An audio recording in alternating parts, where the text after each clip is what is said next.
মই শ্ৰী হিমন্ত বিশ্ব শৰ্মা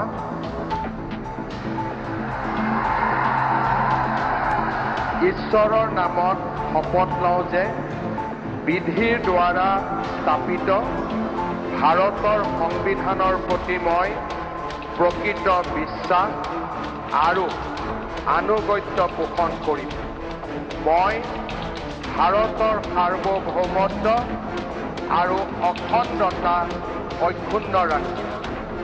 মই অসমৰ মুখ্যমন্ত্ৰী হিচাপে মোৰ কৰ্তব্য বিশ্বস্ততাৰে আৰু শুদ্ধ অন্তঃকৰণেৰে সম্পাদন কৰিম আৰু মই ভয় বা পক্ষপাত, অনুৰাগ বা বিদ্বেষ নোহোৱাকৈ সংবিধান আৰু আইন অনুসাৰে সকলো শ্ৰেণীৰ লোকৰ প্ৰতি ন্যায় আচৰণ কৰিম।